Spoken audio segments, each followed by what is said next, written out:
what she says you need to look out for right now.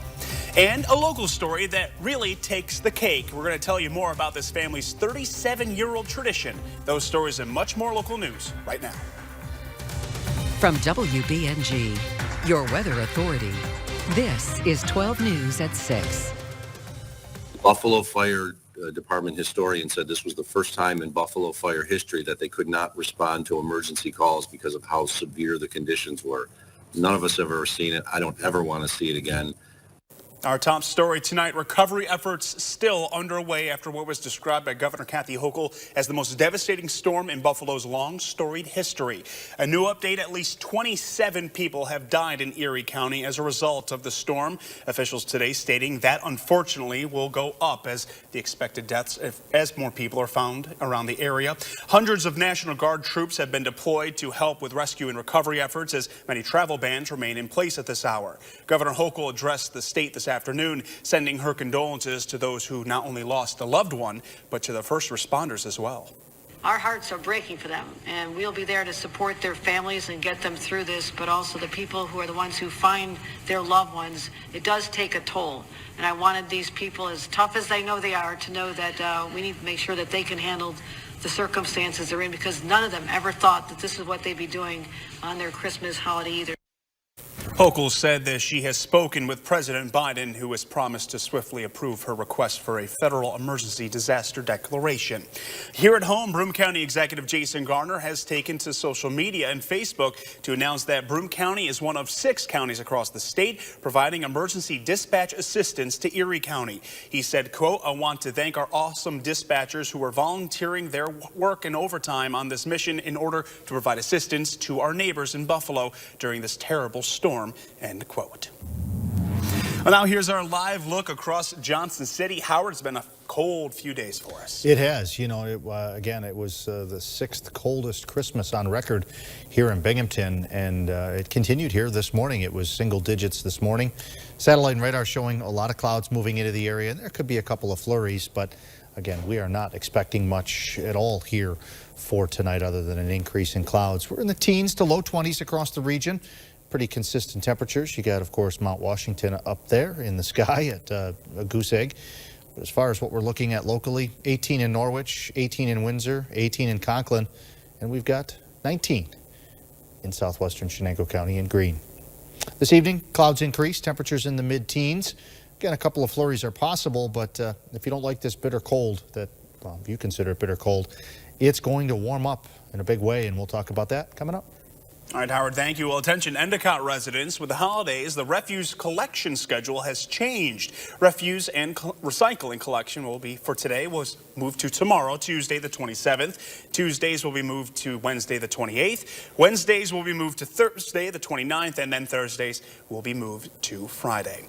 Well, Christmas Day is come and gone, and while we would love to keep that beautiful Christmas tree up, they do have to come down eventually. That is why Broome County Recycles is reminding residents that there are a number of locations where you can recycle your Christmas trees. Until January 31st, you can recycle your tree Monday through Friday from 8 a.m. until 3 p.m. over at both the New York State DECs located at 1679 Route 11 in Kirkwood and the Broome County Landfill located at 286 Knapp Road in Binghamton. Another location is available over at Griffin Park in Endicott. That is open for recycling until January 15th from sunrise to sunset. Well, attention parents and caregivers, New York Attorney General Letitia James cautioned consumers and businesses of price gouging of children's painkillers and fever reducers as we face the triple-demic or flu, COVID, and RSV. The Office of the Attorney General is aware of reports of children's medications being sold online and at stores at prices 2 or 3 times their retail value. Attorney General James urges New Yorkers to be on alert for potential price gouging of children's painkillers and fever reducers, including Tylenol, Motrin, acetaminophen, ibuprofen, and aspirin sold under other brand names, and to report any dramatic price increases to her office. Attorney General James put out a statement to us saying, quote, "This year's triple-demic is keeping many kids and babies sick at home, and families trying to care for them are confronting the national shortage of children's Tylenols and other medications. The last thing any family needs when a child spikes a fever or is in pain is to be price gouged on the medication they need. I am putting profiteers seeking to take advantage of this shortage on notice. If New Yorkers see big price increases for children's medication, I encourage them to report it to my office immediately, end quote. We are about to enter a new year, and the American Lung Association is sharing key reasons why 2023 is the year to quit tobacco. While tobacco use has been declining for decades, they say over 1.7 million or 12% of residents still smoke in New York, and tobacco is a leading cause of death and disease in the state. The Lung Association says while it typically takes a person 8 to 10 attempts to quit smoking for good, quitting is possible. Here are 3 reasons to quit this coming new year. Number 1, your health. Tobacco use remains the leading cause of preventable death and disease in New York, killing over 28,000 people each year. Currently, 16 million Americans live with a tobacco-related disease. Number 2, your wallet. If your New Year's resolution is to save money, quitting smoking can save you between $2,000 to $4,000 annually. And number 3, the FDA is preparing to end the sale of menthol cigarettes. The FDA is in the process of finalizing rules to end the sale of menthol cigarettes and flavored cigars in the U.S. If you use one of these tobacco products, this is an optimal time to begin your quit journey. Well, not sure where to start? You can call the Lung Association's free lung helpline and tobacco quit line. That number is 1-800-LUNG-USA. While there is a lot of excitement that comes with the new presents during the holiday season, the Cortland County Department of Emergency Response and Communication wants you to pay special attention to gifts with lithium-ion batteries. If you got a gift for Christmas, read the directions and understand what you have and how to use it correctly. Never use aftermarket non-tested batteries. Only use the charger that came with the product. Label all chargers that came with a product to the exact product it came with and only use that. Never plug a charger into a product unless you are sure it was the right one. And do not let children charge anything with batteries without adult supervision. And now that most of the presents have been unwrapped from under the tree, the New York State Health Department is reminding parents and caregivers to double-check the gifts for any safety hazards, including choking hazards. They say toys with small parts can be a choking hazard for children under 3. The rule of thumb to use as a tip, if it can get inside a cardboard roll of toilet paper, it's too small. For more safety tips, you're going to want to visit the New York State Health Department's page over on Facebook. A Broome County Dispatch hosted a friendly competition we told you about this Christmas to see who had the best Christmas tree. Between the 2 days, the day shift and the night shift, each had a Christmas tree that was decorated with a unique theme. Well, the winner was B Shift with their fun Toy Story design. Last year, they competed in a gingerbread house competition and decided to try something new this year. Lots of fun. Well, holidays are usually a time of joy and family and tradition. And for one local family, that tradition involves a 37-year-old fruitcake. Our Ashley Soriano caught up with the one family and member of the family who learned about this fruitcake that has been passed on through the generations. The year was 1985. Jody Moscato says her Uncle Paul Wagstaff received a fruitcake as a gift from Olam's after making a purchase.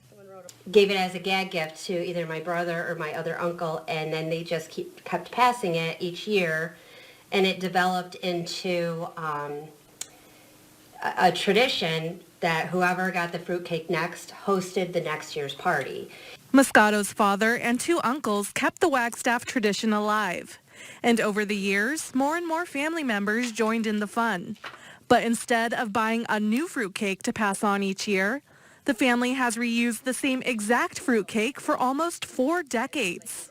It's both gross and fun. My sister actually did a project when she was in 7th grade, which was a while ago, about the dreaded fruitcake, so now we call it the DFC. Those in possession of the dreaded fruitcake must follow a specific set of rules. If you lost the fruitcake, you would have to host the party for 10 years. If you were to eat it, which, gross, you had to have it for 4 years, a party for 4 years. If it was found missing, then you had to eat, once it was found, you had to eat it in front of everybody else. The dreaded fruitcake might seem gross to some, but to this family, it is a very special tradition Moscato says she hopes will continue for generations to come. Time has come, we're glad to say, that one Wagstaff family will shout a big hooray. That dreaded fruitcake in its red and white can will finally be passed into whoever's hands. The dreaded fruitcake. I love how they have to say don't eat it on it. What a story. Well, this year during winter break, the Discovery Center of the Southern Tier will help kids learn about holidays from around the world. Tomorrow, you can make a koala elf or a festive kangaroo while listening to some Aussie music and learning about the Australian Christmas. On Wednesday, the 28th, you can celebrate Santa Lucia and learn some Swedish holiday traditions, and head over on the 29th for a story with some traditional German carols and a treat in your boot. And then on the 30th, you can see the Eiffel Tower lit up with our Cody Gallery and make a French Macron ornament as well. Activities will be on 11 a.m. until 1 p.m. and include some with admission to the museum as well. For more details on this, you can head right over to the Discovery Center's Facebook page. Well, this Thursday, the Greater Binghamton Chamber of Commerce is hosting the Project Homecoming Job Fair. Over 35 local businesses and companies will have booths available over the Oakdale Common to meet face-to-face with job seekers. The fair goes from 11 a.m. until 3 p.m. It was recommended job seekers bring a copy of the resume with them. The Chamber will scan each resume collected at this career fair and create an online database that participating job fair companies can access after the event is over. And if you are a local business looking for new hires, there are still booths available right now. To register for a booth or to find more information, including the list of companies attending, you can head right over to the Greater Binghamton Chamber of Commerce Facebook page. Well, stay with us because still to come here at 6 o'clock. Christmas is behind us, and now we're looking ahead to the new year. Our local bar is preparing for a big night. That's all just ahead, but now here's Howard to look at those low temps. Yeah, this morning 7 degrees in Binghamton. It was colder than that in some of the outlying areas, but look up north where the clouds and the lake effect snow was. 17 in Syracuse. Snow was north of there, but 19 in Watertown. 8 over in Wellsville, and temperatures are going to take a big jump here as we head through this week, and we'll let you know when that happens coming up. During the Kia Season of Giving Back event at Matthews Kia, check. Welcome back. The new year is just around the corner. If you're looking to celebrate, Beer 30 in Kirkwood is inviting families to join them this weekend. On Saturday, the Bar and Grill will be hosting a New Year's Eve party, offering free jukebox for the night, fun drink specials, free champagne toast at midnight, as well as some free snacks. Beer 30 operating manager Kelly Philhauer says that people can enjoy a free game of pool as well. Something to come out and hang out with friends, warm up a little bit, and celebrate, ring in the new year, and just get together with all your friends and family. Philhauer says that she hopes people can stay safe this New Year's Eve weekend and reminds those to not get behind the wheel if you've been drinking. Christmas has come and gone, but if you're looking for something fun to do with the family, tonight there is a bonus night of Jungle Bells over at Animal Adventure. From now until 9 p.m. tonight, you can see over 1 million lights, live reindeer, enjoy some hot drinks and concession, as well as see and feed the animals, including the giraffes. The walkthrough experience is $14 a guest. For more details on Jungle Bells, head right over to Animal Adventure's Facebook page. And this is also the last week of the Broome County Festival of Lights. Otsiningo Park in the town of Dickinson there has been decked out with lights for this holiday season. Last time to enjoy it is this Sunday, the 1st. Now, tomorrow is the Johnson City Band fundraising night, and this Saturday is the last fireworks display of the season. It costs $25 per car, with vendors available with food and refreshments for purchase as well. The event runs from 5 until 9 p.m. today through Thursday, and then Friday and Saturday goes from 5 until 10 p.m. For more information, head right over to our website. This is Storm Track 12. Cold day today. We had some bright sunshine at times, but clouds have moved in, and we're going to see a mix of cloud and clear sky for the overnight. Maybe a couple flurries from time to time, but that really is about it. You see maybe a few flurries moving through central PA at this hour, but again, nothing that's going to be impactful. Temperatures nationally, still very cold up in Minnesota, 0 in Fargo and North Dakota, 10 in Minneapolis, 15 in Green Bay, and 17 in Binghamton. This pattern is going to reverse course within the 7-day forecast. Teens and low 20s right now. As far as some headlines, cold again tonight. We do have some sunshine on the way tomorrow. We're going to warm up every day this week, and we're going to be looking at some 50s by next weekend. In fact, beyond that, I meant to change the date. January 1st through the 6th is going to be unseasonably warm. A 90% chance of above average temperatures during that 5-day, 6-day period. And it could even last a little bit longer than that. But we'll just have to keep an eye on how the rest of January, of course, materializes. Tonight, cloudy skies. Early tomorrow morning, some breaks of sunshine from time to time throughout midday. Overall, not a bad winter day tomorrow. No weather concerns, as I mentioned. We're tomorrow evening, 7:30, 8 o'clock. We have a cloudy sky for the most part into Wednesday morning as well. We'll see some breaks of sun at times. Possibility maybe of a couple early flakes on Wednesday.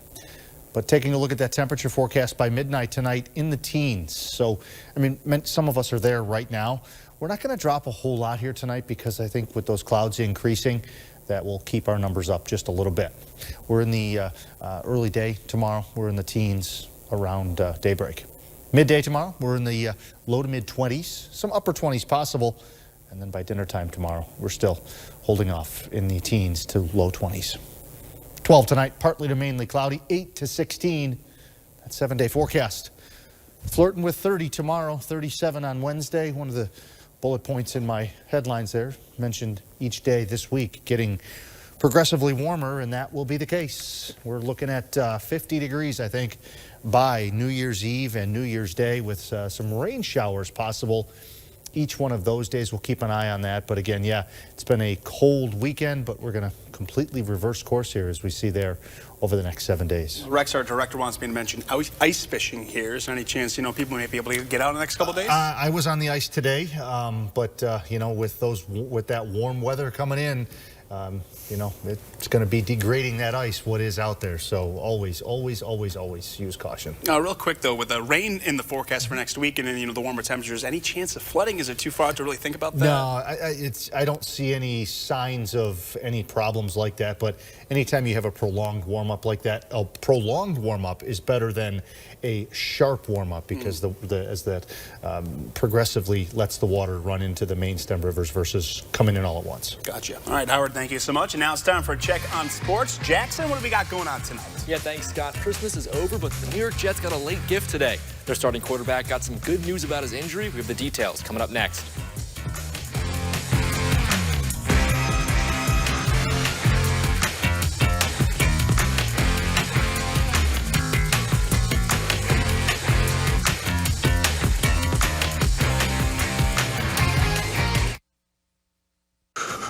Hi, welcome. This is 12 Sports. The New York Jets have struggled recently as the team entered December at 7-4 and in prime position to grab a playoff spot. But since then, they've lost 4 straight and are on the outside looking in. A big reason for their issues has been an injury to quarterback Mike White. But today, the team received some good news.